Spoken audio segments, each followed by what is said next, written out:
Estúdio A Esportes é um oferecimento de...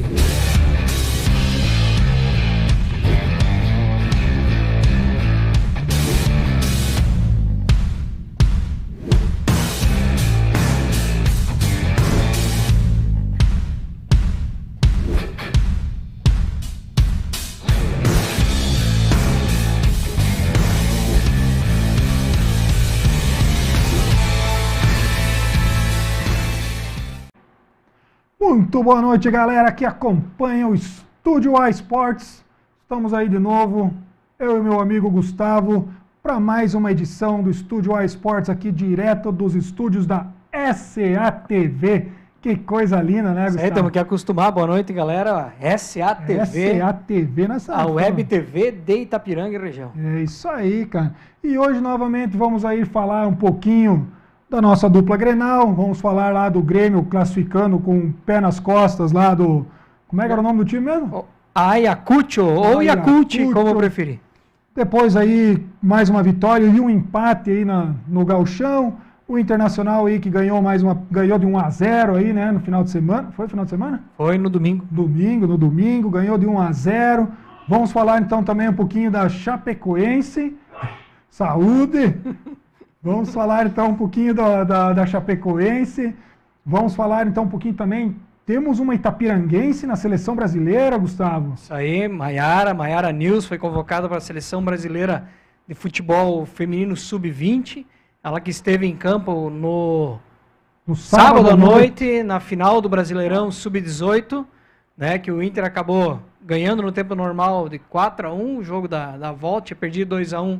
Mas o regulamento previa só a vitória e acabaram, depois de 10 pênaltis cada equipe, o Inter acabou perdendo para o Fluminense, mas a Maiara subiu.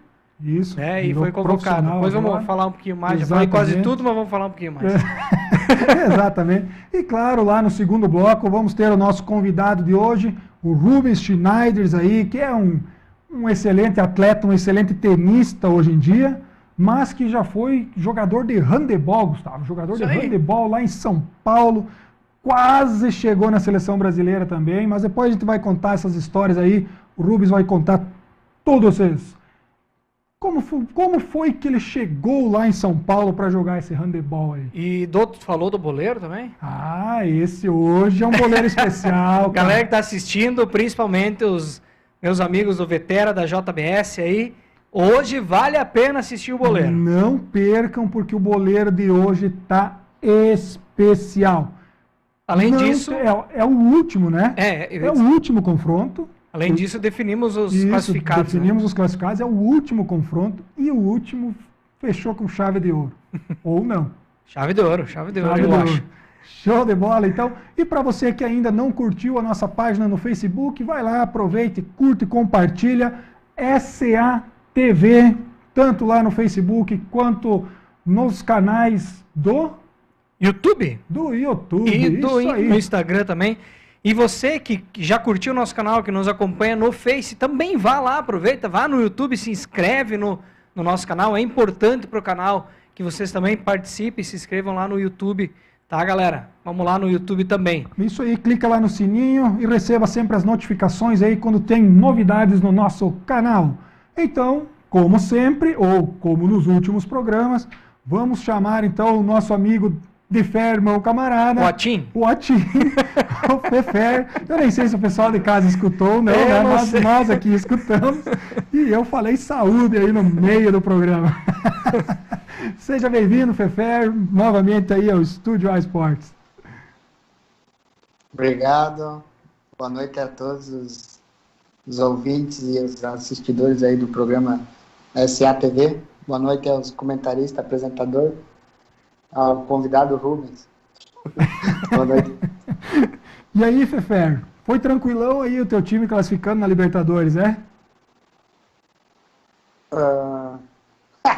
Com certeza, né? Como a gente já previa, né? Um adversário frágil. A gente até achava que de repente eles estavam escondendo um pouco o jogo, vieram um pouco fragilizado a Porto Alegre, não, mas realmente o Yakult aí não tinha condições de fazer frente ao Grêmio.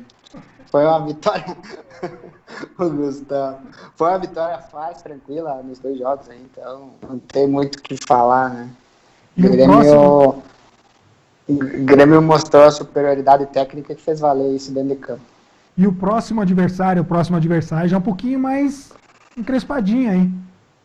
Aí tem um confronto com o Palmeiras, se não me engano, que eles também foram muito bem, então... Mas é isso aí, a Libertadores vai afunilando, os adversários de renome, times qualificados vão aparecer. E eu acho que quem quer chegar, quem quer estar disputando alguma coisa sempre na temporada tem que estar preparado, né? E eu acho que o time do Grêmio se mostrou muito bem, apesar das várias desconfianças do fim da temporada. Iniciou bem essa temporada, ao menos demonstrou um bom futebol que estava, por hora, né, um pouco sumido. Então eu acho que o Grêmio iniciou muito bem essa temporada e a gente espera que ele não oscile tanto que nem foi no fim da temporada passada, né? Seja mais... tenham as apresentações mais estáveis, né, durante a partida. O Grêmio que enfrenta o Independente del Valle, né? O Independente del Valle que meteu a goleada também em cima do União Espanhola, né? 6-2 o segundo jogo. E é o ex-time do Miguel Ángel Ramírez, né? Então, eu acho que ele vai dar uma ligadinha lá e dizer, galera, capricha aí porque precisamos dar um pega no Grêmio. O bicho vai pegar. E no Campeonato Gaúcho, Fefer, tudo tranquilo? Segue o líder? Segue o líder. É o que nós mais ouvia, né? Segue o líder. E eu acho que tem, não sei, aí depois vocês podem falar da tabela aí, que a galera da RBS lá tava com um pouquinho de preconceito aos números, a quantidade de jogos lá, eles não atualizaram lá, porque a gente acompanha, não sei como é o número de jogos, se tá igual, não tá igual, porque todo mundo fala que o campeonato tá bem disputado, mas eu vi o Grêmio disputar 4 jogos, que a gurizada não perdeu nenhuma, tá invicto, tá indo muito bem, mas tá empatado com o Inter, que já perdeu, que não sei o que lá. Mas não sei o que aconteceu com essa tabela aí. Não, isso aí, depois a gente vai mostrar a tabela, aí tu pode falar alguma coisa, mas por enquanto deixa assim, vamos dizer que o campeonato tá bem parelhinho, os 2 times com 10 pontos. Aí. Não, os 4 primeiros, né, com 10 pontos. Os 4 primeiros com 10 pontos. Exatamente. O Grêmio tá bem, assim, a gurizada, o Grêmio começou mordendo contra o Aimoré, o Grêmio começou em cima, até merecia o gol logo no início da partida, aí o Grêmio abriu 2-0, aí eu acho que começou a aparecer um pouco a individualidade do ataque do Grêmio, né, o excesso de individualismo dos jogadores. O Grêmio poderia ter feito 4 ou 5, assim como poderia ter tomado 3, se não fosse a atuação do goleiro do Breno. Então é um ponto positivo, então, essa revelação. O Breno, nesse início de temporada, vem muito bem, então eu acho que o Grêmio começa já a almejar no arco do Grêmio. Eu acho que a contratação começa a ficar um pouquinho mais de lado, e o Grêmio começa a ter mais caixa para buscar outros pontos, né, de posições, para fazer as contratações. E contra o São José, o Grêmio, eu acho que tem que jogar como deveria jogar todos os jogos, fora de casa, independente se é campo sintético ou não, tem que jogar mais... Vai jogar fora de casa, eu acho que o time já tem que começar respeitando o adversário, esperando lá atrás, esperar se acertar bem dentro do campo, jogar no contra-ataque. Eu acho que foi o que o Grêmio fez. Um jogo bem disputado, o São José também é uma equipe nova, né? Jogadores novos, muito vigor físico, um jogo muito pegado no primeiro tempo ali. Então, logo no início do segundo tempo, um lance lá onde que eu acho que o Breno ele falhou, porque eu acho que ele devia estar um pouquinho mais adiantado. Ele correu, e quando chegou na bola estava na marca do pênalti. Então, se ele tivesse 1, 2 passos adiante, ou perto da pequena área, saindo quase ali, ele teria mais chance de defesa. Assim, ele estava lá dentro do gol e não teve muita reação. E aí o Grêmio conseguiu um empate, né, uma boa jogada do Ferreira, mais uma vez. Então, continua invicto na competição e a gurizada vem forte, a base do Grêmio vem forte. Eu acredito que o Grêmio ainda deve demorar mais um pouquinho aí para colocar o time principal para jogar, né, no gauchão, no caso, né, como já tem próximos dias aí, já tem os jogos da Libertadores, provavelmente vai continuar, eu acho. Eu acredito que o Grêmio deva colocar pelo menos um jogo, os titulares, antes de enfrentar o Del Valle, né? Porque o Del Valle não é o Ayacucho, né? Isso. Então é muito mais time, foi campeão da Sul-Americana 2 anos atrás. Fez frente a vários clubes brasileiros, é um timezinho ali daqueles que tu tem que ficar de olho. Então, não dá para só treinar e para esse jogo o Grêmio deve colocar pelo menos um jogo, acredito que vale titular, né, Fifer? Eu acompanhei, eu estava acompanhando o Grêmio, eles afirmaram que a próxima partida ainda deve ser o Rodrigo Mendes, o auxiliar, agora me fugiu o nome dele, mas acho que é isso, o auxiliar que vai ainda comandar, ainda com o time, com a galera, com os guri ainda, né? Aí depois disso o Renato deve retornar e daí eles não deram ainda uma previsão.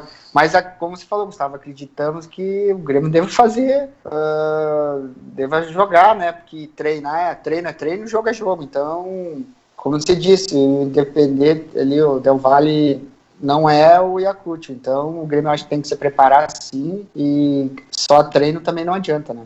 Tem que dar condição de jogo. É isso aí. Então bota aí na tela aí os próximos jogos do Grêmio, para nós dar uma olhadinha. Pessoal, aí tem jogo quarta-feira? Quinta-feira com o Juventude, fora de casa. E aí na outra semana já começa contra o Independiente fora de casa também. Joga 3 jogos fora de casa, né? Depois joga contra o Caxias no dia 10 também fora de casa. Então são 3 jogos aí com clássicos, né? Porque, querendo ou não, Juventude e Caxias... Mas o Grêmio, acho que final de semana tem jogo com Caxias também na agenda, não tem, doutor? Olha, foi o que eu... não, é dia 10? Dia 10, desculpa, é dia 10. Foi o que eu achei lá na sequência. Sim, não, tá certo. É o jogo do dia 10. Isso. Esse é o jogo da primeira rodada ainda do campeonato. Exatamente. O jogo atrasado. Exatamente. E o nosso Colorado, então, Gustavo, aí, final de semana, uma vitória magra de 1-0. Gol do nosso contestado marcador de goleiro, né? Que semana passada a gente conversou sobre isso ainda. O Fefer aí mandou ele ser titular, aí ó, o Fefer pé quente. Já foi lá, fez o gol. Mas o que tu acha, por enquanto, da equipe e desses testes aí que o nosso novo treinador aí tá fazendo? Cara, o Inter voltou a ser lento. Lento na saída de bola. O Inter quer ficar com a bola, mas está muito lento. A bola cai no Lindoso, o Lindoso pega e carrega a bola até o companheiro ver tocar a bola. Então fica segurando e toca. Segurando e toca. Uma coisa que vai aparecer mais forte esse ano, aparecia ano passado, outra é a saída do Cuesta mais para o ataque, invadindo o campo adversário, tentando também fazer alguma armação de jogada. Isso é uma característica dos times do Miguel Ângelo. Um dos zagueiros sai para jogar. Por isso que o Zé Gabriel, mais uma vez, surpreendentemente, vai tendo chances. Vai ficar, né? Mas o Cudê gostava para vender, né? E não vendeu. Era uma proposta boa para vender. O Cudê gostava dele, o Abel também acabou botando ele nos primeiros jogos, e agora o Miguel Ângelo também, já com proposta de fora. Tem 22 anos. Uma coisa que ele precisa cuidar mesmo é a questão dos passes, né? Porque o zagueiro errou um passe, muitas vezes é caixão, né? Mas time lento. Segundo tempo foi bem melhor. O primeiro tem muito lançamento também, né? Mas é uma característica, Gabriel, pelo menos o que eu tenho lido sobre forma de jogar, toca, de repente espeta numa das pontas, né? O zagueiro, o próprio lateral, inverte lá, não é um chutão, é um lançamento. E o zagueiro sair com um corte seco pelo meio, assim, quando abrir a brecha para romper as linhas. Mas isso é treino, é passe e tudo mais. Não vai ser de um dia para o outro. Não são os titulares, né? A gente vê claramente que é um misto quente ali. Marcos Guilherme, na minha visão, não é titular. Tem o Caio Vidal ali, o Yuri pode jogar ali, o Guerreiro é titular. O próprio meio de campo ali, vai vir o Tyson, veio o Palácios, foi anunciado. Então, vai ter uma boa reformulação ali. Vai dar um time bem competitivo. Antes de começar o programa, eu li, inclusive, numa página de Colorados, que o Rafinha foi oferecido ao Inter também, né, se o Grêmio não vai contratar. Para nós é uma boa, se ele aceitar as propostas que o Inter pode pagar. Sim, porque não, dos laterais que nós temos, ele seria muito bem-vindo. Só que nós temos um lateral de seleção argentina que está prestes a voltar. Também tem isso. E mais uma coisa que o pessoal quer tanto contratação no Inter, Gabriel, nós temos o Bosquilha que daqui uns dias também volta, é um reforço. Né? Exato. O Saravia é um reforço, o Busquini é um reforço, então nós temos que buscar zagueiro e laterais, esquerdo principalmente, a gente sabe que tem que buscar. Direito tem essa, tem o Saravia, não sei quando. E vamos ver, daqui a pouco pinta uma loucuragem aí, vem um cara que nem o Rafinha, para mim ia ser muito bem-vindo. Né? Então o Inter tá aí, tá nas cabeças, não tá jogando grandes coisas, mas tá fazendo resultado para não se incomodar ali na frente no gauchão, tendo que muitas vezes forçar um resultado para classificar. Até porque nós temos que ganhar o Campeonato Gaúcho. Também acho, porque já faz um bom tempo que estamos sem ganhar, e esse ano nós temos que ganhar desse time aí, chamado Grêmio. O Marcos Guilherme está titular no time do Fefer, né? Sim. Marcador de lateral. E de goleiro. E corre, faz uma força para correr e anda 5 metros. Eu não sei, cara, é muito gol. Estranho, Marcos Guilherme. O jogador de vocês não fez gol. Ele faz força para correr, corre, ele fez gol. Mas com assistência do Moisés, né? Do Moisés. Não falta. Não,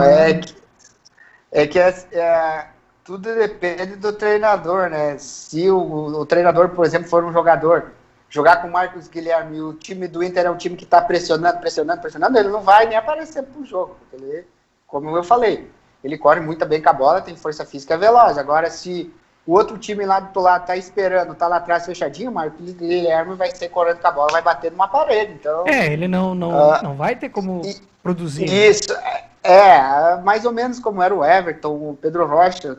Eles têm que ter espaço, e se o outro time tá lá atrás, defesa fechadinha esperando, é um jogador que não vai ter rendimento. Aí tudo depende do estilo de jogo do Inter. O Inter quer ficar com a bola, quer ficar rodando a bola, é claro que o outro time vai se fechar lá atrás, vai ficar esperando. Aí não vai ter espaço para o Marcos Guilherme. Opções de treinador, né? O Cudê jogava diferente. Mas tomara Fefer e Gabriel, que o Marcos Guilherme dê certo. Claro. É mais uma grande opção para o Internacional, né? Com certeza. Eu assisti um jogo da Libertadores, da pré-Libertadores, do Inter, agora com essa pandemia, já nem sei quando que foi. Eu fui no Beira-Rio, estava de férias, eu fui no Beira-Rio. Assisti um jogador muito bom, velocidade, o porte físico dele não é tão grande, mas a força física dele intimida, é um jogador esforçado. O que eu vi ao vivo. Pós-pandemia, né, Fefer, que ele foi meio mal. Mas um jogador que me chamou muita atenção, e logo depois tinha jogo do Grenal, um jogador que eu fiquei, puta merda, vai entrar, bah. E de repente é as fases do jogador, né, às vezes ele some, opção do treinador, mudanças, às vezes uma peça, outra no time. É isso aí, então bota ali o próximo jogo do Inter, né? Já que o Inter está aí esperando, treinando para jogar a Libertadores, então o próximo jogo do Inter é contra o Caxias. Então, amanhã à noite, ali está 21h30, mas foi mudado para as 22 horas a pedido da detentora dos direitos de transmissão. 22 horas. 22 horas, jogo do Inter. Muito cedo para um jogo de futebol, 22 horas, muito tranquilo. Certamente o Fefer vai estar assistindo também para ver o Marcos Guilherme jogar. Então vamos falar um pouquinho também da Chapecoense, né? A Chapecoense continua invicta no Campeonato Catarinense. Primeiro antes disso, vamos botar a tabela do Gauchão aí, já que o Fefer pediu, vamos botar a tabela do Gauchão. Só para atrapalhar o editor, estava botando os melhores momentos, né? Lá. Vamos botar ali então a tabela, ó. Então vou deixar, Fefer, fala aí o que tu tá corneteando aí. Pois é, os caras falam tanto em equilíbrio, mas eu tô vendo ali o Grêmio com partidas jogadas 4 e o Caxias 4, que é um jogo atrasado, né? Pode desequilibrar, não sei. Por que vai desequilibrar? Só vai a 11 pontos, vai continuar equilibrado. Pode dar um empate, o Grêmio é o time da empatia. Vai continuar equilibrado, vai continuar equilibrado. Foi ano passado, esse ano já tomamos injeção. Vai pegar o primeiro time melhorzinho, o Caxias, Fefer. Primeiro time melhorzinho do que o Grêmio vai pegar o Caxias, vai dar empate. Já vai dar empate, já lascou, já foi. Já empatou a primeira, agora já vai empatar a segunda e assim vai sucessivamente. Pode ficar tranquilo, Fefer, com a empatite de vocês já tá voltando. Vamos se isolar na liderança, né? Então já tá bom, o empate tá bom. Tá louco, isolar vocês ficando em primeiro e nós em segundo, ou nós em primeiro, vocês em segundo, já tá bom. É o que interessa. Pelo menos vai dar Nem me fale, longe disso. Já não podemos começar já com esses confrontos aí, deixa pra mais depois. Mais adiante, né? Então vamos lá, vamos falar um pouquinho da Chapecoense, como eu falei, né? Continua invicta no Campeonato Catarinense. Jogou aí em casa contra o Juventus de Jaraguá do Sul e com 2 gols do os pratas da casa, né? A Chapecoense nos últimos jogos aí, os pratas da casa fazendo a diferença no time. Peirotti ou Perotti? Como é que é o nome do rapazinho? Olho nele, hein? Olho nele aí, vai ser um dos destaques do ano aí da Chape e pode render bons frutos ali adiante. Uma boa grana, fazendo gol adoidado. E o Catarinão, cara, é isso aí. É a Chape e mais os outros. E a Chapecoense tem que aproveitar, já que Figueira, Criciúma aí estão tudo meio mal das pernas, e ir para frente e garantir a primeira colocação para definir tudo em casa e depois tentar levantar o caneco aí na finaleira. E se preparar bem para o brasileiro. Exatamente. E ver o que dá. Porque o time da Chapecoense, como a gente já falou no outro programa, vai ter que ter uns bons reforços, porque jogar Campeonato Brasileiro Série A não é fácil. Se nós, colorados e gremistas, aí, a gente fica nesse sofrimento aí durante o ano, às vezes faltando peças, né, para reposição, com lesões, etc., que aconteceu com o Inter, tu imagina um clube que nem a Chapecoense aí vai precisar de muita perna aí ainda. E assim, Doutor, só gurizada no time não dá, a gente já sabe que não dá, porque na hora do aperto eles não têm estofo para segurar a barra. Então, Série A é outro patamar. Né? Tu precisa ter uma linha, uma espinha dorsal de experientes que gurizada ao redor, só gurizada. Eu lembro bem em 2016 que aconteceu isso. Começaram bem, depois na hora que o bicho pegou, abrir as pernas e se foi, né? Então, esse é o cuidado que tem que ter. O problema é o cash da Chapecoense. O cash sempre é o problema. Que é pouco, não conseguiu manter os principais jogadores e os mais experientes, né? Principalmente porque tiveram outras opções aí, e a Chapecoense, como sempre, remando. Mas o importante esse ano é se manter na Série A para ano que vem, talvez já com um pouco mais de recurso, montar um time um pouquinho mais experiente. Diria como o futebol catarinense, né? Desculpa. Não, pode. Mas Santa Catarina já teve 4 times, eu acho, 3, se não me engano, ou 4 na Série A, e hoje está ali a decadência do futebol catarinense e às vezes acaba desestimulando o investimento da própria Chape por não ter concorrência, né? E os campeonatos catarinenses, os clubes catarinenses são uma montanha-russa, né? Porque nenhum, além da Chapecoense que se manteve muito bem durante um bom tempo e devido a Y, X, tanto faz fatores que tiveram, acabou caindo. Mas já se recuperou no próximo ano. Agora, Criciúma, Figueirense, Avaí, até o próprio Joinville, que quase fechou as portas, são clubes que oscilam muito, né? Então acabam não conseguindo se manter nem em Série A, nem em Série B. Então o campeonato catarinense em si perde muito com isso. Já foi muito forte e agora novamente está numa decadência aí de novo. Então não está fácil. Isso aí. Bota aí a tabela então do catarinense, só para a gente dar uma olhadinha. Então aí a Chapecoense com 12 pontos, aí 3 de vantagem já para o Brusque. Brusque aí que hoje, querendo ou não, é quase a segunda potência do estado mesmo, força, né? Segunda força, porque subiu para a Série B ano passado. Isso, e já veio com vice-campeonato ano passado, então é isso aí. Joinville, o Próspera aí, que é a novidade aí do G4, é o Próspera, né? Que é um clube aí lá de Criciúma mesmo. Digamos que é o segundo clube lá de Criciúma e que está aí no G4 do Campeonato Catarinense. Muito bem. E o que nós temos agora, Gustavo? Nós vamos falar um pouquinho da Maiara, que eu falei no início, né? A Maiara News aqui de Itapiranga, está no Sub-18 do Internacional, jogou a final do Campeonato Brasileiro, onde o Inter venceu o jogo por 4-1, mas como o time não tinha placar agregado, foi para os pênaltis, perdeu nos pênaltis depois de 10 cobranças.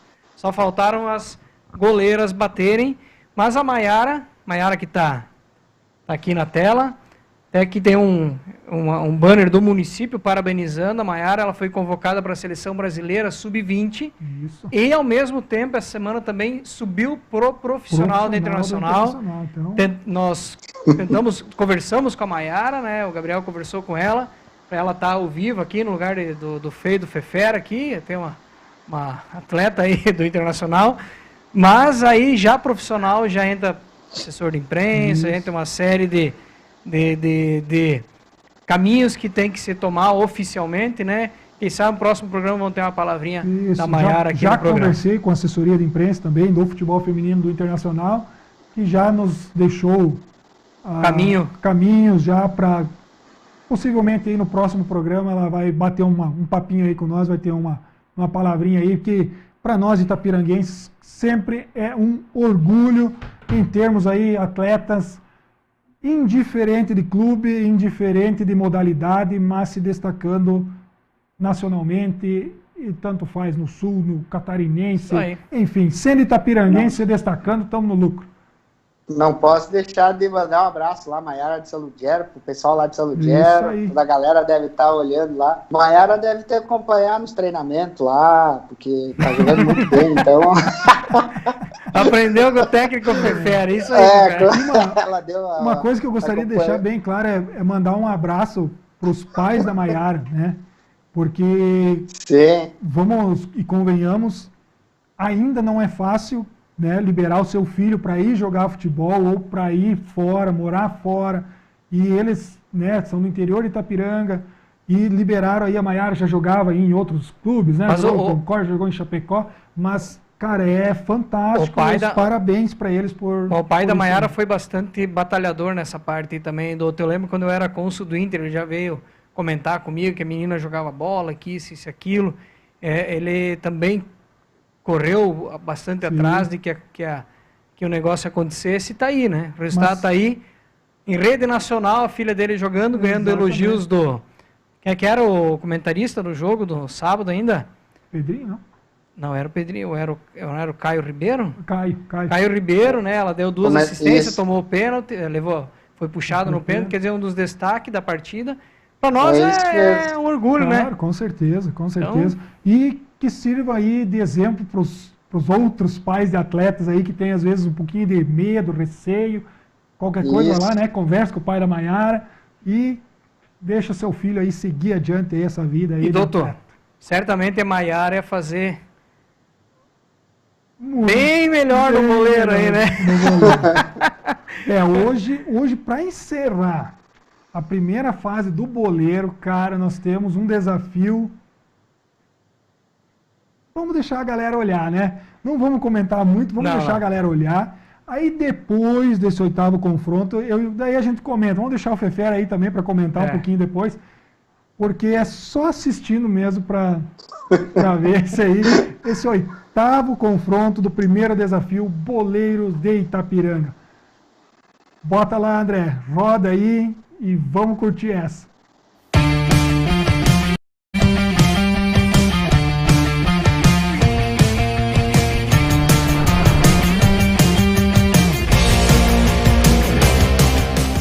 Fala, galera da Estúdio A que está acompanhando aí o Estúdio A Esportes. Estamos aqui mais uma vez para o 8º e último confronto do primeiro desafio Boleiros de Itapiranga. Estamos aqui com o Jean e com o Franklin, que hoje vão fazer então aí esse 8º confronto para definir então todos os que passam para a segunda fase. Tudo certo, Franklin? Preparado para o desafio? É isso aí, vamos ver o que sai nesse duelo aí.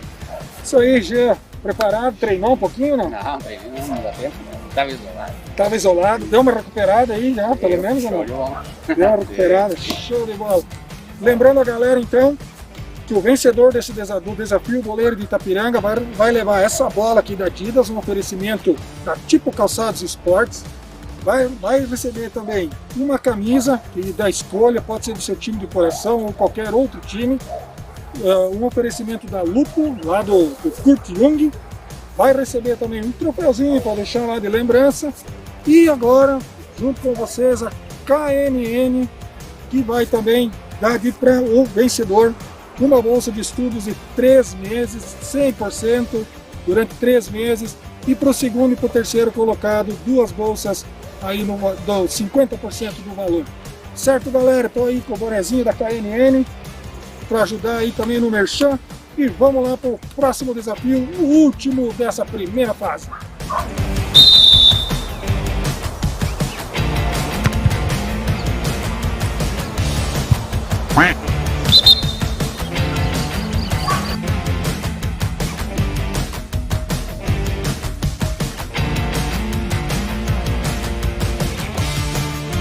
Outra vez, gravar agora.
Não é aquelas traves lá, É essa árvore.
E o Pato já tá cansado com o Jean. Nem um pontinho até agora. Vamos ver se pelo menos acerta os pênaltis.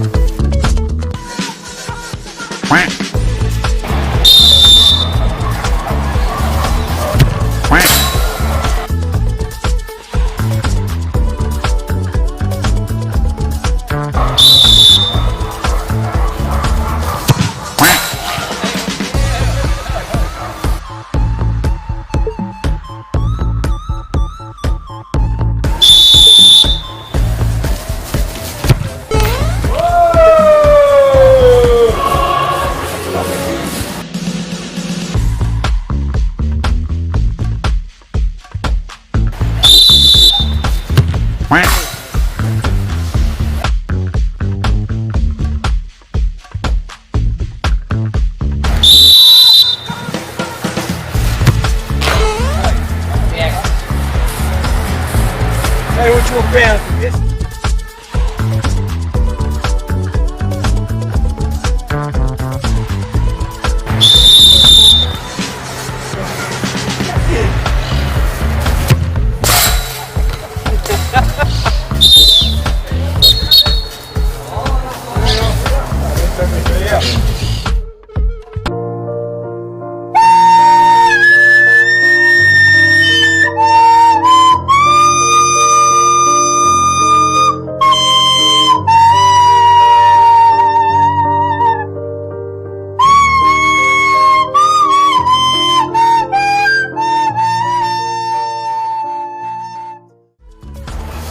Isso aí, galera, estamos aí com o Franklin, vencedor do 8º e último confronto. Franklin, não vamos assim desfazer o seu adversário, mas foi fácil, né? Essa acho que foi a disputa mais feia até agora, né? É verdade. Mas isso faz parte do show também, né? Não é uma coisa que a gente treina diariamente.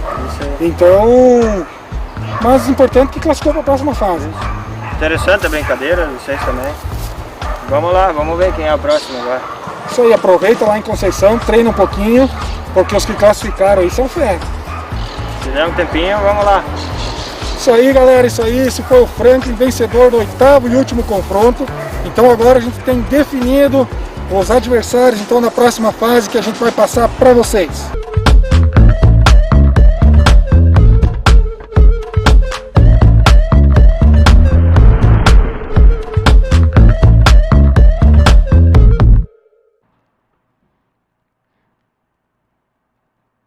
Nós avisamos que o último confronto seria especial, né, Jean? Espetacular. Não desmerecendo os nossos participantes, mas disparadamente foi o pior confronto dos 8. Só podíamos encerrar com o Jean abraçando o Pato. E olha, certamente depois dessa rodada, a Estúdio A está providenciando uma premiação especial para o Jean, que será entregue na final do boleiro. Exatamente. Certamente uma premiação especial para o Jean. Urso sem banda, como é que se fala aí? Não, Urso sem banda o cara acerta todas. Ah. Ele fica em último. Não, Né, no fica- 48, o Urso sem banda tem que derrubar a bocha. Ah. É o que menos faz derrubando a bocha. Esse não tem banda, não tem ônibus, não tem guitarra, não tem nada, cara. Não tem nada de instrumento da banda, porque foi feio demais, Jean. O grupo do Vetera vai bombar hoje à noite. E aí, Fefer, o que tu achou, cara? Não, o Franklin fez um ótimo sistema, um trabalho defensivo lá. Né? Nem sei o que dizer, cara. Ô, Jean, aí? tá louco, Jean? O Salamiro Dá deixou... pra caprichar, Jean. Foi feio demais. Mas Jean. ficou na história. Ficou na história, pelo menos assim, ó. É um risco, se corre, botou a cara pra bater, quis participar, certo, né? e tá aí, foi lá, mostrou como não fazer durante a competição. Por isso eu digo, Jean, não adianta tu querer jogar de centroavante no Vetera. Tu é goleiro, cara. Goleiro. Vamos Beleza? usar utilizar como Gabi. justificativa que ele é goleiro, Isso então por aí. isso que ele não tem as manhas de alguns dos desafios ali dentro. E né? parabéns ao Franklin, ganhou o confronto. É o que Isso. interessa, né, Gabriel? É mata-mata, ganhou o confronto, tá classificado. E vamos agora então para mostrar ali quais são os próximos confrontos aí, os confrontos da próxima fase aí do boleiro. Põe na tela aí, André, pra gente olhar, que o Rubens já tá ali ansioso para começar o bate-papo. Então esses foram os desafios da primeira fase. Que joga em tela cheia, André, para o pessoal de casa poder... Isso, pode botar Poder em tela ver. cheia e a gente já vai. Então, os confrontos. Esse foi o sorteio que a gente fez lá na largada do boleiro, né? Lá no início do boleiro. Exatamente. Rua e Pablo. Então, o Pablo classificou, vai pegar o vencedor Giovanni e Pretinho, que foi o... Opa! Veio ao contrário. Deixa seguir ali. O Giovanni classificou ali para enfrentar o Pablo. Isso. Do Jean Funk e do Diva, então o Jean Funk classificou para enfrentar O Marcelo. Marcelo Mubayer. O Valmor, então, que venceu o Edemar aí naquelas disputas de pênaltis lá. Aquele pênalti no meio do olho, né? E aí vai classificar aí pegando o Jaques, o nosso chutador aí de Como é que é aquelas traves do futebol americano é. lá, que eu não sei o nome. E aí na nossa última disputa aí, então o Franklin, que passeou, meteu 7-0, goleada, passeou, vai enfrentar o Adalmir aí, então, na próxima rodada. Então aí temos aí Pablo versus Giovan, Jean Funk versus o Marcelo. Esses o dois se Valmor, enfrentam, né? Esses quatro, os vencedores Isso. se enfrentam. o Valmor contra o Jaques e o Franklin contra o Adalmir. Desses confrontos saem os semifinalistas. De lá encontraremos os finalistas e o nosso campeão do primeiro desafio, Boleiro de Itapiranga. Feito o brick? Feitinho. Fefer, aquele abraço. Até próxima terça-feira. Viu? Camisa inacreditável Futebol Clube pro Jean aí. Pode deixar que nós vamos Fica achar a dica, fica a dica. nós vamos achar aí um brindezinho bacana aí pro Jean aí, né? Nós vamos entregar para ele lá ao vivo no último dia, lá Isso aí. na final do boleiro. Feito, meu amigo Gustavo. Belezinha, doutor? Aquele abraço. Se cuidem. Até terça-feira da semana que vem. E agora, no segundo bloco, o nosso grande convidado, para nós, amigos, o Rubão, nosso amigo Rubens Schneider. Então, depois aí da propagandinha aí da Newscar, o shopping do automóvel, carro seminovo com preço de usado. É isso, Gustavo? Com cara de novo e preço de usado. Cara de novo e preço de usado. Lá com o Miro, com o Valdemar e com o Valério. Cara, os carros top lá que a galera da Newscar tem. Faz um precinho camarada para vocês. Então, roda lá! Newscar, o shopping do automóvel. Veículos com procedência e qualidade garantida. Veículos seminovos, com cara de novo e preço de usado. Seu próximo carro está aqui na Newscar. Acesse nosso site e fanpage no Facebook e conheça nosso estoque. Newscar, o shopping do automóvel. Itapiranga, próxima à Praça dos Pioneiros. Fone 49 3677 3672. Isso aí, galera, depois dessa fiasqueira do Jean aí no boleiro, não acertou nenhuma bolinha, mas que nada, Jean, obrigadão aí pela participação. Isso aí, galera, vamos falar um pouquinho então aí da Nedel Telecom, internet aí de fibra ótica, com muito mais estabilidade e velocidade para você. Lá também você encontra telefone fixo aí com portabilidade de qualquer operadora. A Nedel Telecom aí, mais de 20 anos de atuação aí no mercado, com muita evolução e aprimoramento nas tecnologias oferecidas. Tipo calçados esportes lá com a galera lá do Johnny Companhia Limitada, sua equipe aí de primeira linha, sempre atendendo muito bem vocês. A Tipo Calçados Esportes também, que é a nossa patrocinadora aí do Boleiro de Itapiranga, que doou aí a bola da competição, que vai ser um dos prêmios aí do vencedor do Boleiro de Itapiranga. Passa lá na Tipo Calçados Esportes, lá você encontra tudo o que você precisa aí para a prática do seu esporte. Mecânica do Ratinho, tudo para mecânica diesel, ali pertinho do cemitério. Vai lá, conversa com a Maria, com o pessoal, sempre um grande atendimento, tudo que você precisar aí para o seu caminhão, para o seu ônibus, para a sua carreta, enfim. Mecânica diesel é na Mecânica do Ratinho.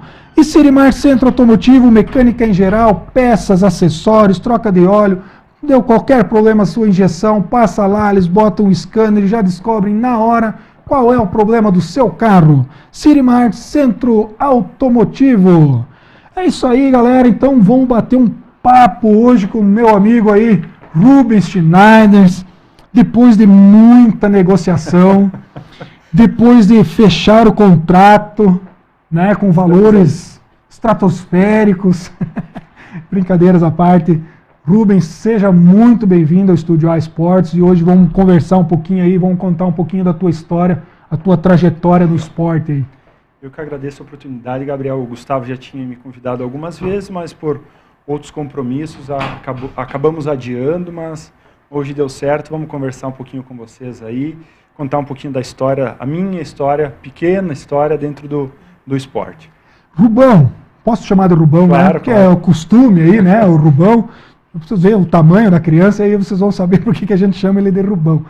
Rubão, como todo e qualquer adolescente ou criança ainda, começou lá nas escolinhas, ou como é que foi teu início no esporte?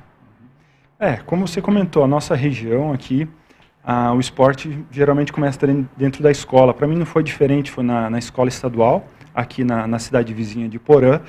Então, através do meu professor Chile, né, Pedro Gaur, que tenho muito a agradecer a ele, tudo começou ali, né? Então, naquela época a gente jogava handball, jogava futsal, jogava moleque, então a gente ia interagindo dentro das modalidades. E é claro que cada um vai tendo aptidão para certas modalidades. Eu no futebol era esforçado, no futsal já era mais complicado, porque eu sempre fui um pouco maior, então deslocamento muito rápido complicava. Então, zagueiro de futebol ou atleta de handball, né? Então foi ali que eu fui, a minha história com o esporte começou ali. Mas o handball sempre foi para mim era mais fácil, né? Eu conseguia desenvolver as minhas habilidades um pouquinho mais fácil, mais rapidamente. E também a questão do porte físico. Eu era um pouquinho maior, um pouco mais desenvolvido na questão de estrutura, de altura, de musculatura, referente aos meus colegas, vamos dizer assim, né? Nessa idade fazia muita diferença. Então, lógico que tu vai depois dos 17, 18, 20 anos, todo mundo começa a se equiparar. Mas no primeiro momento eu tinha um pouquinho mais de vantagem, né? Então começou ali na escola e através dos treinamentos. E Poranduense sempre foi uma cidade com o handebol como uma modalidade tradicional, né? A nossa região aqui, acredito que Porã, Tunápolis, Descanso, antigamente também tinham equipes fortes. No teu início do handebol, qual foi a posição que tu começou? Pivôzão? O que tu era pela estrutura ou não? Eu sempre comecei por pivô e armador esquerdo, né? Então sempre migrava nessas duas posições. Depois, lógico, a gente vai migrando um pouquinho. Como o handebol é muito dinâmico, às vezes a gente precisa ir para uma ponta, para um central, alguma dessas posições. Mas que nem você falou, no começo, o nosso calo, vamos dizer assim, era Saudades, né? Saudades era uma equipe muito difícil de ser batida, Descanso era uma equipe difícil de ser batida. No feminino de Porã também tinha grandes atletas ali, tinha meninas também que se destacaram, que saíram, foram para o Rio Grande do Sul jogar em outras equipes, tiveram convocações para seletivas de seleção brasileira, e no feminino era Tunápolis. Então, Tunápolis tinha uma grande equipe feminina, e para nós ali, lógico, na nossa micro-região, depois de Chapecó para cima, a história era um pouco diferente, mas na nossa micro-região era Descanso e Saudades. E para ti aqui, quanto tempo o que tu disputou por Poranduense? Lembra assim, alguma competição que tu chegou a disputar? Porque assim, quando começou mais as competições, aí eu já fui jogar em Chapecó, né? Tá. Então a gente jogava mais o micro-regional. Quando conseguia uma vaga, avançava para um regional, vamos dizer assim. Mas daí tu pega uma equipe de Porã, de uma escola pequena, você vai enfrentar Chapecó, vai enfrentar Xanxerê, aí começa a ficar um pouco desproporcional, né? Então a gente lutava pela micro para chegar na regional. Então aquilo ali era a nossa base, né? O nosso objetivo inicial, até porque era um time de escola, então o objetivo era fazer essa recreação, mas ao mesmo tempo já indo disciplina, dando a questão de professor, hierarquia. Então essa acho que é a base de tudo, né? Os jogos ajudam a criar esse adolescente, sim, né, para ele tomar um rumo um pouquinho melhor, e eu acho que eu fui uma das pessoas que conseguiram, os outros meus colegas também, cada um depois vai se achando em uma outra estrutura, com outro objetivo, e vai seguindo a vida.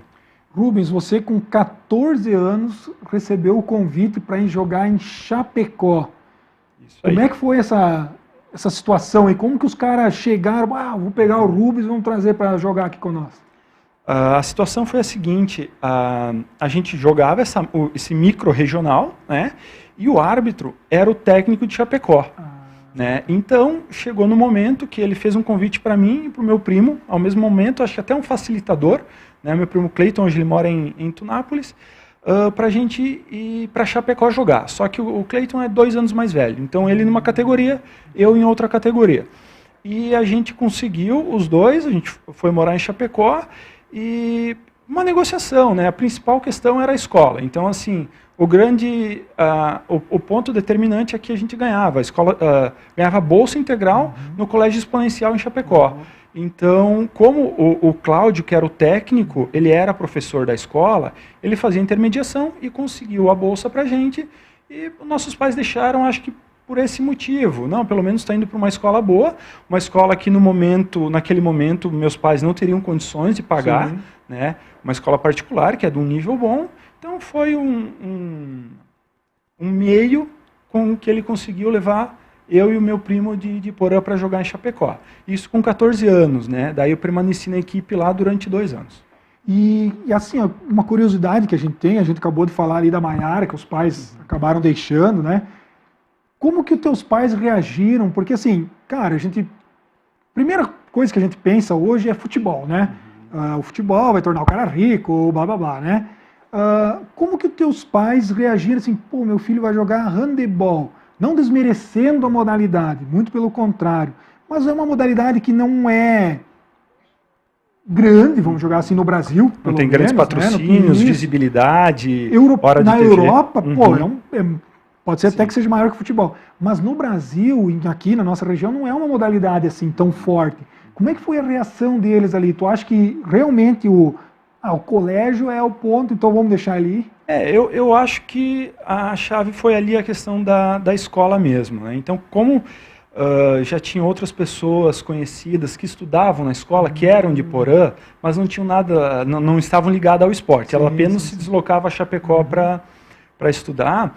Então, acho que eles falaram, não, então já que já tem alguns da cidade, é uma escola boa, então acabaram deixando. E é muito fácil, né? Chapecó hoje é um pulinho, né? Pra gente aqui é 2, 3 horas, enfim, a gente está lá. Então, sempre arrumava carona pra gente ir, pra gente voltar, e em 2 também, um outro facilitador.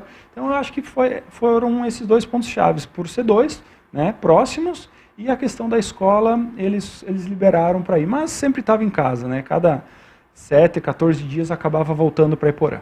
E nesse período aí, conquistou títulos? O que tu disputou por Chapecó? Chapecó sempre foi uma cidade com história no handball, né? Então, quando eu cheguei lá, nem sabia de toda a história, de todos os títulos que Chapecó tinha. E aos poucos a gente vai descobrindo. Então, título sul-americano, vários atletas de Chapecó representavam a seleção brasileira, mas aquela época já tinha acabado. E eles começaram um trabalho de base ali. E a gente foi muito feliz no trabalho que a gente fez, porque a gente era muito bem orientado. A gente tinha o Cláudio, que era o técnico, e tinha um técnico cubano, que ele treinava tanto a gente quanto a categoria feminina. Então a gente tinha o Cláudio, que era capitão da seleção brasileira, treinando a gente, e a gente tinha um outro cubano, que era da seleção cubana, que veio dar suporte. Então a gente foi muito bem orientado e conseguimos títulos. Então nos 2 anos que eu estive em Chapecó, a gente foi campeão catarinense.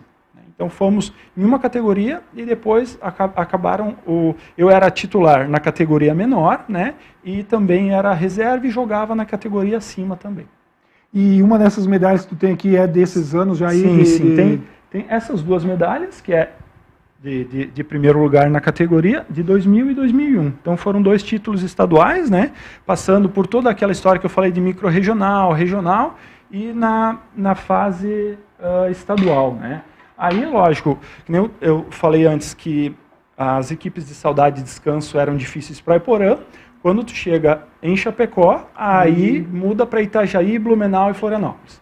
Ali que era o nosso problema. Então a gente já tinha feito alguns jogos, perdido alguns, ganho outros, mas diferença de 1 gol, 2 gols, 3 gols, daí do dia, quem tivesse melhor no dia vencia. E a gente foi muito feliz, a gente teve várias vitórias sobre os times do litoral, então foi uma passagem bem bacana para o Chapecó. E dessa fase vitoriosa, digamos assim, em Chapecó, surgiu a oportunidade de tu ir para São Paulo, bicho, jogar handebol em São Paulo. Agora sim que tem que pedir como é que teu pai e tua mãe deixaram tu ir para lá, cara. Aí eu não sei se foi teimosia minha ou perseverança. Naquele momento eu não tinha discernimento para saber qual que era essa característica. Aí um amigo meu, na época era um conhecido, hoje é um super amigo meu. Conhecido que era de Chapecó, que tinha ido para São Paulo também, voltou lá para ver a galera treinar e tal, dia normal. Eu não o conhecia.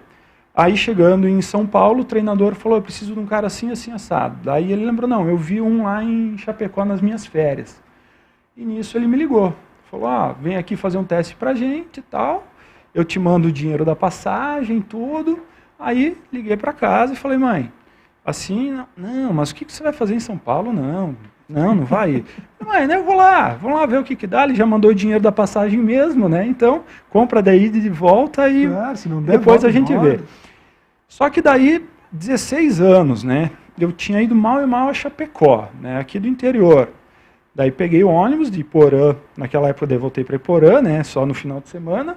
Iporã, São Miguel, São Paulo, daí desce no terminal de Guarulhos, no terminal rodoviário, achar a empresa de ônibus para pegar um outro ônibus para São José dos Campos, que não era a capital que eu jogava. Sim. Então tem a grande capital de São Paulo, dava uns 100 quilômetros, era São José dos Campos. E fui fazer o teste. Fiquei lá 3 dias, jogando, treinando. E no último dia ele falou, volta para casa, pega as suas coisas, e daqui a 2 semanas você tem que estar de volta para a gente iniciar os treinos. Aí, lógico, né, na hora a gente fica empolgado, mas depois que vem o problema, como vamos fazer isso daí, né? Aí outra questão foi a escola novamente. Então, o preparador físico da equipe de São José também era professor numa escola particular em São José dos Campos. E através dele eu consegui uma bolsa de estudos lá, também uma escola boa, particular, então eu ganhava na época uma ajuda de custo, eu acho que para alimentação. A gente ganhava o aluguel, uma ajuda de custo, eu acho que era por volta de R$300, R$200, alguma coisa assim, e a escola. Né? Então a alimentação a gente tinha que se virar, mas daí também, meus pais sempre ajudaram, né? Meus pais nunca tiveram grandes condições, mas também nenhuma necessidade. A gente sempre ia se virando da maneira que eles conseguiam e também a gente tem que ir se adaptando a algumas realidades. E as coisas foram acontecendo. Foi 1 ano, 2 anos, acabei ficando 8 anos lá na cidade, representando o município, como eu fazia aqui em Iporã e em Chapecó também. E lá disputava campeonato nacional ou disputava, por exemplo, que eles têm aqueles jogos do interior? Jogos do interior. O principal objetivo da Secretaria de Esportes do município eram os Jogos do Interior. Então, os Jogos do Interior lá era o estado de São Paulo inteiro, com exceção da grande capital. Com exceção porque daí você vai pegar grandes clubes como Pinheiros, como Metodista, né, Hebraica, aí não tem como um time representar a grande capital, então eles deixavam de fora, até porque não era o objetivo, eram clubes privados e não secretarias de esporte. Então, na categoria, a gente foi campeão 2 vezes, ficamos, acho que 2 vezes em vice, foi muito bom também. E depois a gente foi para Copa do Brasil. Aí fomos para o Espírito Santo, né, jogar um campeonato em Colatina, e conseguimos ficar campeão da Copa do Brasil de clubes. Daí, né? E desculpa a pergunta, tu jogava em que categoria? Sub-21. Sub-21. Sub-21. Primeiro ia no juvenil, se eu não me engano, acho que era até 18, 17, e depois tu mudava para a categoria sub-21. Né? Só lembrando também, na época de Chapecó, a gente foi campeão brasileiro, né, pelos Jogos Escolares, que foi na capital federal. Foi em Brasília, então a gente teve também esse grande feito, vamos dizer assim, para Chapecó. Que era pelos escolares, no caso. Que era pelos escolares, quando era isso. Que eles têm os Jogos Nacionais, né, escolar. Existe isso até hoje. Jogos da Esperança, eles chamavam. Que é essa medalha que tu tem aqui também. Essa daqui é de Chapecó, dos Jogos, né, desse campeonato brasileiro lá em Brasília. E esse daqui é da Confederação Brasileira de Handebol, que foi lá no Espírito Santo, em Colatina. Mas esse daí pela equipe de São José dos Campos já. E Rubens, indo mais para a parte técnica da coisa, muita diferença o handebol do interior de São Paulo para o handebol de Santa Catarina? Sim, existia também pela competitividade. Aqui a gente tem 2 equipes, 3 equipes na época, né? Lá em São Paulo era diferente, lá você tinha várias equipes, então era muito disputado, o nível subia. Então migravam outros atletas. Por exemplo, aqui de Chapecó tinha 2 ou 3 ou 4 atletas pinçados. Chegava em São Paulo, tinha uma equipe. Eu cheguei a jogar com gente do Rio de Janeiro, de Minas Gerais, do Espírito Santo, da Bahia, sabe? Então eles pinçavam mais e reuniam a equipe dentro das possibilidades que nem você comentou antes. O handebol ele não tem tanta visibilidade, ele não tem tanto patrocínio. Então é um pouco mais difícil de você formar uma equipe de um alto padrão. E é isso que às vezes acontece com a nossa seleção brasileira. Hoje a realidade mudou um pouquinho. A nossa seleção joga 80% na Europa. Então poucos jogadores hoje da seleção brasileira jogam no país. Então esse amadurecimento foi acontecendo com o decorrer dos anos e eles foram viajando para outros lugares, principalmente a Europa, para ter esse ganho de potencial. E também houve a migração de técnicos europeus para comandar as seleções. Foi ali que o Brasil começou a se reerguer um pouquinho. Hoje não é todos sabemos que não é a modalidade 1 ou 2, né, do nosso país. Então, a classificação do Brasil hoje no feminino, falando em categoria mundial, a feminino deve ficar pelo 15º e o masculino pelo 23º, 26º, mais ou menos. Sendo que o Brasil já foi campeão mundial no feminino, né? Foi campeão mundial em 2013, se eu não me engano. Eu assisti esse jogo aí, tipo, louco lá. Bacana, feito. Porque o jogo do handebol, como tu falou antes, é um jogo muito dinâmico, né? Ele é muito rápido. Então, se tu bobeou um pouquinho, tu já levou um gol. Hoje ainda mais, né? Na nossa época, vamos dizer assim, porque eu fui pegar as medalhas e vi alguns recortes de jornal, os jornais estão tudo bem amarelinho já, vê que já passou 2 décadas quase aí, mas tudo bem, né? Naquela época era dinâmico, mas não tanto que nem hoje. As regras até mudaram para facilitar o dinamismo. Então, você levava um gol, por que a gente levou um gol ou quem que falhou? Hoje não, a hora que o arremessador do lado esquerdo está jogando, o do lado direito já saiu para correr, independente se dá gol ou não. Se der gol, já joga no meio de campo e já é contra-ataque.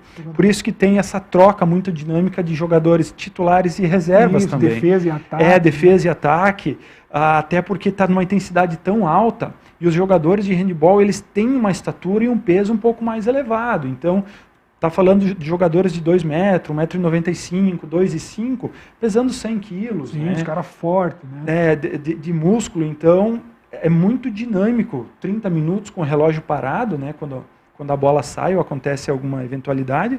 Então é necessário essa dinâmica.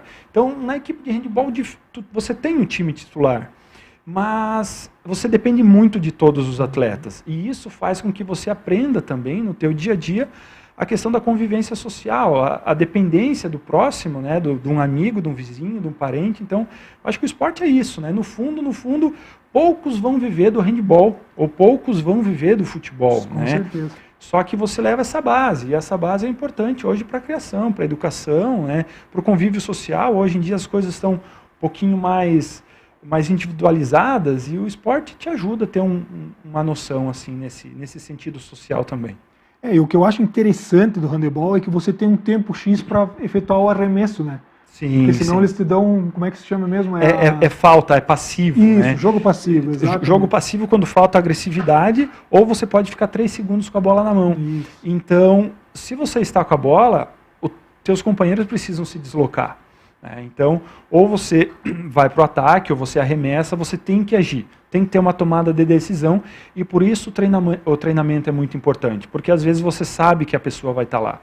Você já repetiu tantas vezes aquele treinamento, aquele lance que você sabe. Às vezes olha para um lado, joga para o outro, daí começa a entrar a habilidade, o talento de cada um, né? Dessa maneira. E para ti, Rubens, nessa trajetória, essa saída de Porã do Oeste lá para o interior de São Paulo, o que foi assim que te gerou assim, que tu acha que foi uma maior dificuldade, ou as maiores dificuldades que você enfrentou, assim, tipo, culturalmente, ou sei lá, das pessoas te aceitar? Qual foi as tuas principais dificuldades lá?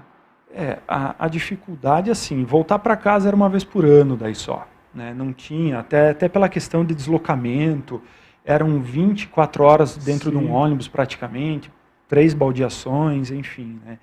Mas eu era muito tímido, imagina, sair aqui para ir para lá, a gente não tinha essa noção ainda.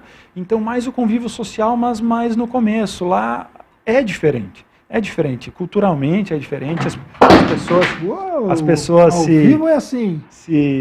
se tratam de uma maneira um pouquinho mais, com um pouco mais de indiferença, talvez porque não conhece, né?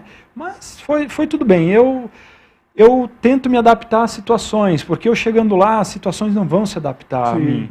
E eu sempre fui muito versátil nisso, então, respeitando todo mundo, né? Porque querendo ou não, você chega num lugar que não é o teu lugar, é das pessoas que já estavam ali. Então você vai respeitando as pessoas, as situações, e a partir disso elas começam a te aceitar. Então, sempre agindo de maneira educada, né, tentando essa troca de experiências, foi dando tudo certo. E nesse tempo aí, 8 anos querendo ou não, é um baita tempo. Tu teve a oportunidade de participar de seletivas para tentar ser convocado para a seleção brasileira. Como é que foi isso? Como é que chegou nesse ponto? Então teve 2 anos que São José foi muito bem nos campeonatos. Tá? Então a gente só perdia para times privados da Grande São Paulo, como eram Pinheiros, Metodista São Bernardo do Campo e Hebraica. Né? São Caetano também teve uma época muito boa. Então a gente chegou num nível que a gente ganhava de 1 gol deles, perdia de 2 gols. Então eles foram vendo esse trabalho que estava sendo feito, e o treinador da Seleção Brasileira Júnior era do São Caetano. Então, como a gente enfrentou algumas vezes, eu acabei sendo convocado para a Seleção Brasileira Júnior para a primeira seletiva, que foi em Minas Gerais. Passando dessa, a gente foi para uma outra seletiva no ginásio de São Bernardo, da Metodista na Grande São Paulo, deslumbrando uma competição amistosa na Europa. Aí haveria mais uma seletiva, que seria a terceira, que seria o último corte. Só que acabou que eles cancelaram esse torneio amistoso na Europa e a seleção acabou não viajando. Então eu perdi essa oportunidade, não por falta de esforço ou desmérito, mas porque a competição não aconteceu. E no outro ano eu já mudava de categoria. Então eu acabei não tendo mais essa oportunidade, mas de qualquer maneira foi legal. Foi bacana. Nessa ali, tu ia para a seleção sub-21. Tu continuou jogando, tu chegou a jogar o adulto lá também, se profissionalizar? Como que era naquele tempo isso dali? O profissionalizar lá era se você, vamos supor, chegasse a jogar no Pinheiros ou na Metodista. Tá. Patrocínios maiores, clubes privados, potencial econômico. Então você conseguia ter um respaldo financeiro, vamos dizer, para profissionalizar. Sim. Mas a gente chegou na categoria adulto, só que daí a diferença era muito grande. No juvenil, no júnior, você ainda conseguia enfrentar essas equipes. Quando chegava no adulto, ali o investimento era muito maior. Eles levavam a equipe para fazer amistosos na Europa, né? Vinham toda com essa bagagem técnica, fisiologista, fisioterapeuta, auxiliar técnico, preparador físico. Toda uma estrutura. Toda uma estrutura voltada para esses atletas. Daí a gente sai do júnior, a gente conseguia equiparar. Mas no adulto, a gente também fez 2 anos, né, porque a gente saía num nível muito bom, mas lá eles pensavam os melhores do Brasil. A seleção brasileira era 80% do time da Metodista. E a gente saiu do júnior, primeiro ano de adulto, enfrentando o cara que estava 10 anos na seleção brasileira. Então, tentávamos, éramos esforçados, mas quando passou desse nível, aí não tinha como mais equiparar as equipes. Aí o bicho pega e aí as coisas mudam. Aí é bem diferente. Aí separa os homens das crianças. Mais ou menos assim. Porque até a maturidade de um jogador de handebol, ela não se dá como de futebol aos 20, 22 anos. A média de idade está por volta dos 30, 32, porque tem a questão física, né, mas tem a questão psicológica do atleta pela experiência de quadra que ele já teve. Então, tem várias entrelinhas no handebol que você só aprende com o tempo. Então, essa dificuldade que a gente teve, que a gente, naquele momento, não sabia, entendia que eram super atletas comparado à nossa equipe, mas depois você vai passando alguns anos de competição, você vai vendo que para uma maturidade, para uma seleção adulta de handebol, vai mais uns 5, 7 anos aí para você amadurecer mentalmente e fisicamente. E tem algum jogo assim que tu guarda na lembrança, assim, esse foi o meu jogo, ou esse foi o jogo que eu nunca mais vou esquecer na vida? Teve um jogo, em especial em Chapecó, que a gente estava jogando, se eu não me engano era em São Bento ou Jaraguá. Faltavam 3 segundos para acabar e a gente estava perdendo o jogo inteiro. Era contra Blumenau, o jogo inteiro. E aí faltavam 3 segundos e deu falta. Então precisava fazer o gol em 3 segundos. Aí você forma a barreira ali. Os meus companheiros, tinha a barreira deles, daí tinha a nossa para atrapalhar a visão, atrapalhar a visão e jogar a bola para mim e eu consegui fazer o gol, né? E a nossa equipe acabou indo para a final do estadual, daí, através desse lance, né? E também em São Paulo também tiveram vários jogos decisivos, então era bacana, sempre foi uma história legal. O esporte aí me proporcionou conhecer outras pessoas de realidades diferentes, vários estados, várias cidades. Foi uma história bem bacana para mim. Isso aí, antes de nós ir para a finaleira aí da tua carreira, vamos jogar assim, no handebol, vamos falar mais um pouquinho aí dos nossos apoiadores aí. O Sicredi aí, que tem mais de 300 produtos e serviços para você, para sua empresa, para o seu agronegócio. O Sicredi, gente que coopera, cresce. Pneu Auto Center, qualquer tipo de pneu, geometria, balanceamento, suspensão. Pode chegar lá na Pneu A, conversar com o Dindo, conversar com o André. Eles vão fazer um orçamento caprichado para você. Você sai de lá com o seu carro praticamente zeradinho.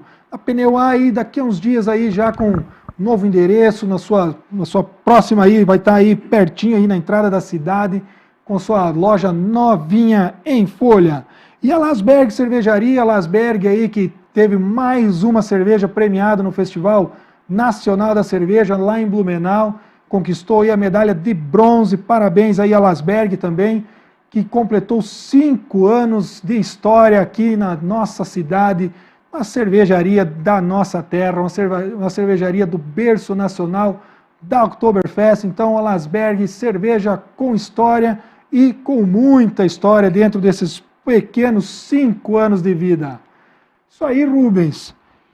E a tua finaleira de, vamos jogar assim, de profissionalismo no handebol lá em São Paulo.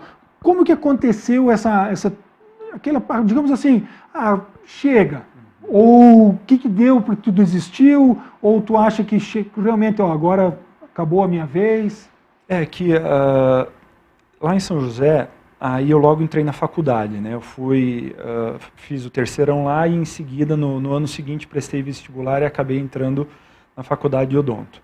Aí nesse último ano, né, eu tentava jogar e tentava, que eu já tinha me formado daí, né? A gente estava tentando jogar e já entrava na profissão. E nesse momento, já era o time adulto, aí já tinha toda essa diferença técnica que a gente comentou antes, e eu tinha uma profissão, né? Agora a história mudava um pouquinho. Eu tinha que fazer essa opção na questão técnica, a questão esportiva ou na questão profissional. Aí ficava um pouquinho desproporcional essa tomada de decisão e eu fiquei lá só trabalhando daí. Aí eu larguei, parei de jogar, fiquei mais um ano e meio trabalhando lá em São Paulo ainda, até que teve essa oportunidade de retornar, não para Iporã, mas sim aqui para Itapiranga, né? Houve o concurso municipal aqui, e eu nem sabia do concurso, minha mãe me telefonou e falou, vai ter o concurso para você fazer. Eu falei, não, mãe, eu não quero voltar nesse momento, a minha ideia não é voltar, eu já estava fazendo alguns trâmites profissionais lá. E aí ela falou, não, faz um ano que você não vem fazer o concurso, vem passear, sim, vem ver a gente e tudo bem. Aí fiz o concurso, vim na sexta, fiz o concurso sábado, segunda-feira fui embora. Passou um mês, o secretário municipal de saúde aqui de Itapiranga me ligou. Você tem 30 dias ou para assumir ou para passar a vaga. Aí liguei, né, falei com meus familiares, com meu pai, com minha mãe, e tinha alguns acontecimentos lá que também já não estavam legais. Eu falei, não, então vou voltar. Acabei voltando, acabei ficando, né, trabalho hoje em Itapiranga e São João, que foram 2 cidades que me receberam muito bem também como profissional, e aqui estamos, né, com novos amigos, novos, né, conhecidos, estamos aqui. E nessa volta, nunca mais pensou em jogar handebol ou o peso ou a idade já não deixava? Aí o que aconteceu? Quando eu voltei, o pessoal que me conhecia de Chapecó, Xaxim ali, já me ligaram. Já me ligaram, vai ter um micro-regional aqui, vem jogar aqui em Xaxim. Não, vou, claro, né? Fui um ano, fomos bem, né? Só que daí tinha equipes também que a equipe de Xaxim foi mais montada, não foi treinada. Então eles pegaram algumas peças, vamos lá representar o município. E dessa maneira que aconteceu. Aí joguei 2 anos por Xaxim e depois mais 1 ano por Saudades, que eu conhecia muito bem da velha época já de Iporã, de Chapecó, o pessoal de Saudades, então me ligaram para jogar lá. Acabei representando Xaxim 2 anos e Saudade outro ano. Aí depois eu não quis mais.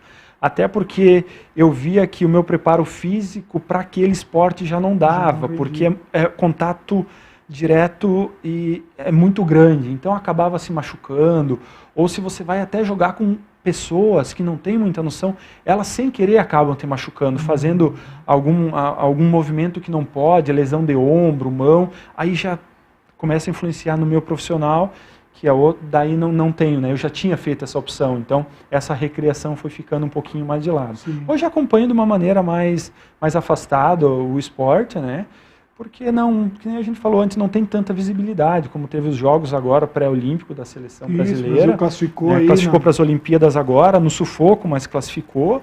Então a gente vai acompanhando, mas jogar já não faz mais parte. Não faz mais parte. Em 2007 eu tive a oportunidade de acompanhar a equipe de Joaçaba, e o técnico era o Highlander, falecido Highlander, e jogava o Macarrão, que era também ex-atleta da seleção brasileira e tudo mais. E tem uma coisa que me chamou a atenção, sim, durante a competição, que o Highlander era um cara muito correto, muito certinho. E durante a fase estadual lá em Jaraguá do Sul, se não me engano, que foi esse estadual, eles tinham que definir a equipe de Joaçaba em ganhar ou perder um jogo, para dependendo quem que eles iam pegar na próxima fase. E o Highlander, como um cara correto, jamais queria entrar dentro do quadro para perder um jogo. Mas, como ele tinha atletas até quase mais experientes que ele como treinador, escolheram em perder a partida para que na semifinal pegasse uma equipe mais fraca, e a final realmente foi contra a Chapecó, e uma batalha, e Joaçaba se sagrou campeão naquele ano. Mas eu acho que é interessante toda essa, digamos assim, essa movimentação que existe, né? Porque às vezes a gente olha, mas handebol é um esporte aí, né? Não é tão valorizado. Exato, e não sabe tudo que rola por trás dessa modalidade em si. O handebol, na verdade, é um esporte muito escolar, né? Só que esse passo da escola para um sub-16, sub-21 até adulto vai se perdendo ali no meio do caminho. O futebol, logicamente, tem muito mais incentivos, patrocínios. O handebol ele fica mais educacional do que normalmente um esporte de elite, né? Mas essas situações vão acontecendo dentro do esporte e vão criando esse ser humano ali, vão colocando você sob pressão, né? Em algumas situações ou em alguma tomada de decisão. Então, sempre é bem-vindo. De qualquer maneira, seja o esporte que for, né? Sempre vai ser bem-vindo para o esporte sendo bem colocado, vamos jogar assim, ele é importante, indiferente de qual modalidade seja. Porque é importante, como tu falou, se tu não consegue se tornar um atleta, mas que tu saia uma pessoa, e o esporte te faz isso, né? Exatamente. E Rubens, voltando então para Itapiranga, depois disso aí abandonou o handebol por condições físicas e mentais. Mais ou menos isso. E aí tu encontrou uma outra modalidade. Então, E qual é a diferença de uma para outra aí? Antes dessa modalidade, eu tenho que dizer também que eu joguei no Baú, joguei o campeonato municipal pelo Baú e depois por linha Becker também. Coitada das canelas. Exatamente, zagueiro, né? Então já mais na vontade do que na habilidade. Mas e aí eu encontrei o tênis, né? Que é um esporte que eu nunca tinha contato. Nenhum. Olhava pela televisão na época do Guga, né? O Guga, então, aquele contato que a gente tinha. Mas se tornou um esporte bacana justamente por essa questão física. Não tem um contato direto, é mais questão de habilidade e é mais fácil de você jogar. Então, vai jogar futebol, muitas vezes você vai ter que arrumar 10, 12, 14 pessoas. E no tênis não. Tênis é muito mais tranquilo, você tem um grupo do WhatsApp que a gente tem e você vai marcando os jogos semanalmente, ou é com um, é com outro, marca treinamentos. Então, achei uma maneira de não ficar totalmente parado e continuar correndo, suando a camisa, fazendo novos amigos, interagindo e tendo esses pequenos campeonatos regionais por diversão, né? Aí, lógico que aquela cobrança interna é impossível a gente tirar de um atleta, vamos dizer. Não quero perder nem no par ou ímpar, mas no final sempre acaba bem, ganhando ou perdendo. Na hora tu não quer perder, mas depois está tudo certo. E quem que te apresentou esse esporte aí? Olha, eu comecei com meu primo, um dia ele me convidou para jogar lá em Porã ainda, numa quadra coberta que tinha, e depois a gente acabou vindo para cá, né? Daí jogávamos na Campestre e fomos conhecendo as pessoas que estavam jogando ali, E depois a gente teve a oportunidade do pessoal organizar a ABB e reativar a quadra na ABB. Foi ali, eu acho que deu um trampolim, tanto para mim quanto para vários conhecidos, amigos nossos, né? Esporte em geral. Hoje, para você marcar um jogo, você tem que ver se tem horário, né? Se o dia está disponível, se aquele horário está disponível. A gente jogando, às vezes, 6 e pouco da manhã, jogando 8 da noite, sábado, domingo, feriado, né? Agora, com essa questão da pandemia, logicamente que ficou um pouco mais restrito. Mas a gente vai se adaptando com a realidade, a gente tem que respeitar as decisões municipais e estaduais, mas dentro das possibilidades a gente vai batendo uma bolinha e vai mantendo o esporte, tentando manter o corpo um pouco mais movimentado. E tu vê alguma característica em comum, tênis e handebol? Ou tu acha que são completamente diferentes? Eu acho que são completamente diferentes. Primeiro porque é esporte individual, né? Então depende exclusivamente 100% de você. E o tênis é um esporte muito mental. Você pode estar bem fisicamente, você pode ter treinado, se você não estiver bem mentalmente naquele dia ali, se desligar dos seus afazeres, ou de algum problema, ou de algum compromisso que você tenha, tu tem muita dificuldade de jogar o esporte.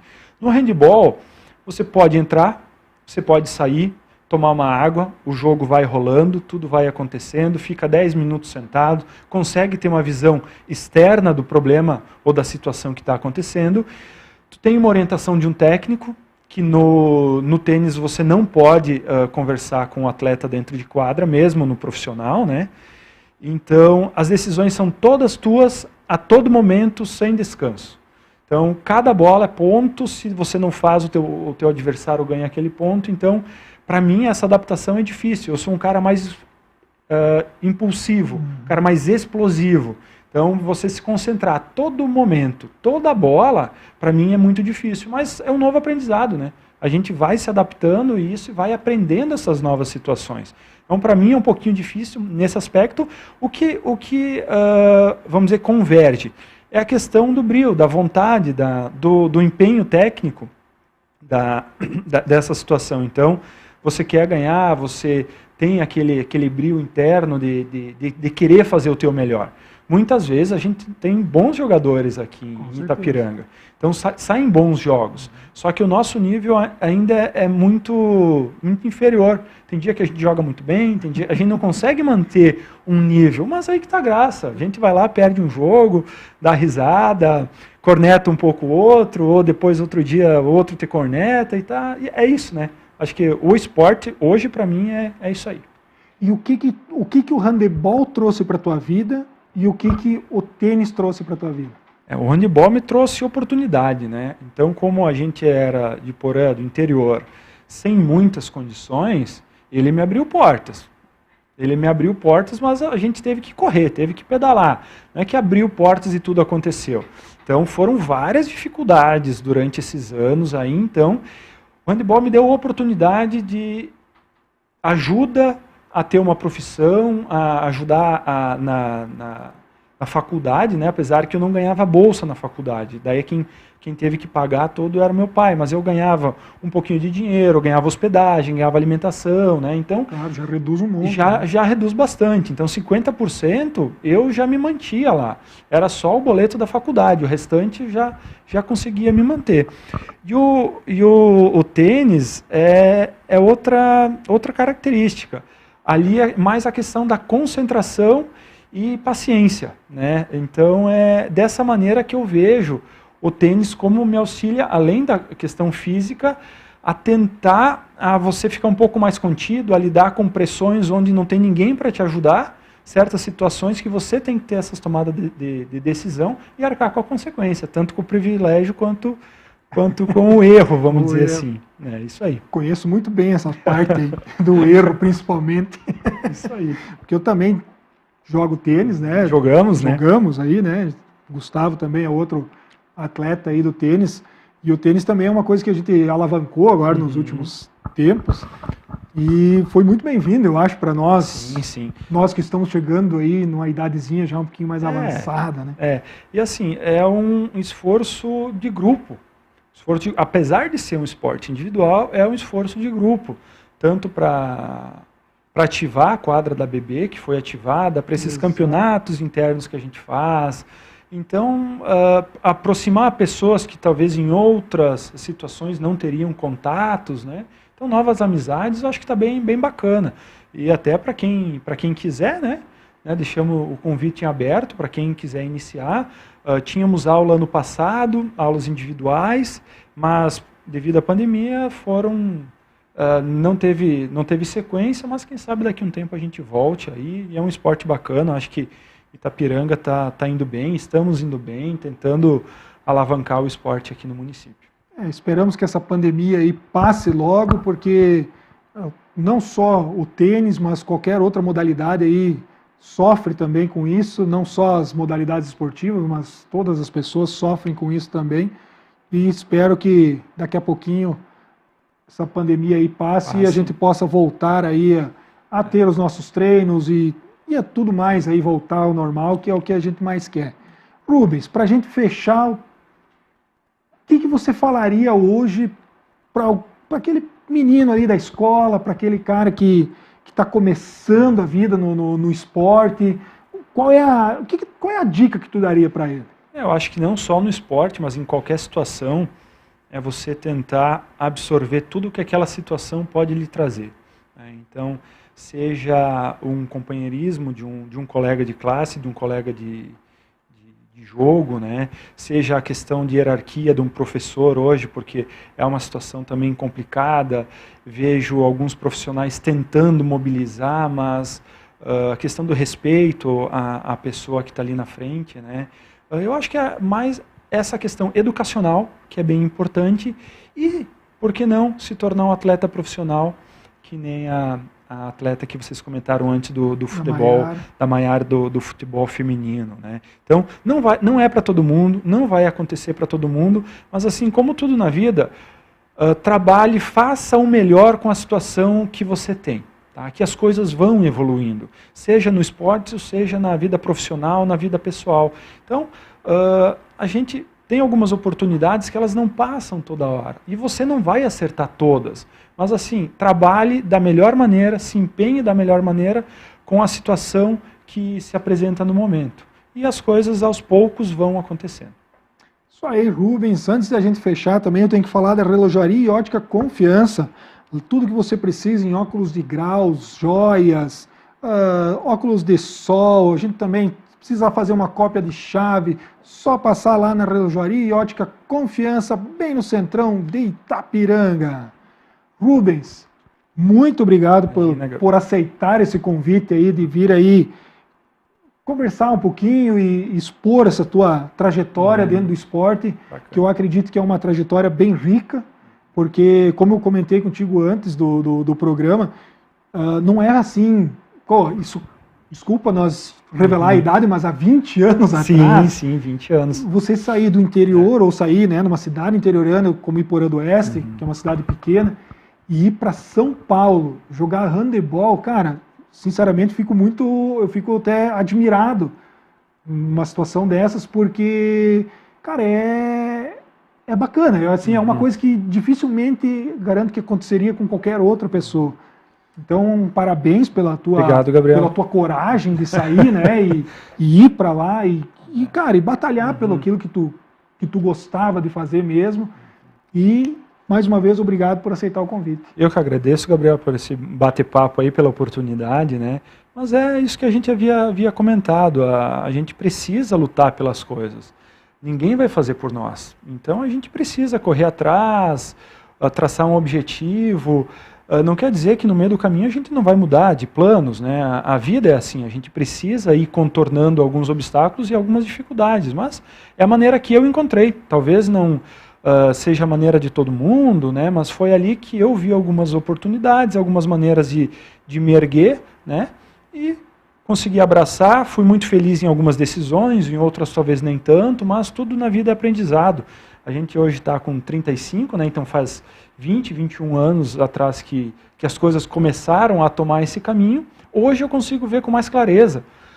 Mas naquele momento eu era apenas um adolescente querendo jogar o handball, sair de casa para uma aventura, né? E se não desse certo, eu tinha minha casa de volta. Então tava tudo bem. Mas agradeço a oportunidade aí, quem sabe outra hora a gente bate um outro papo sobre ou tênis, ou outro assunto aleatório aí. Com certeza, as portas da Estúdio A Esportes vão estar sempre abertas aí para o teu retorno. Será sempre muito bem-vindo aí nos estúdios da SATV. Okay. Galera, é isso aí. Encerramos aí mais um Estúdio A Esportes desta terça-feira. Lembrando que quinta-feira tem aí o Estúdio A Music. Na segunda-feira, o Estúdio A Entrevista. E nós retornamos, então, na terça-feira da semana que vem, no dia 30 aí, com o Marino Spies aí, conversando um pouquinho com nós aí, contando a sua história aí e falando um pouquinho do Grêmio aí também, para nós... Nosso grande Grêmio, né? Para nós contentar o outro lado da moeda. Feito, galera. Um forte abraço para vocês, uma ótima semana. Valeu! Estúdio A Esportes é um oferecimento de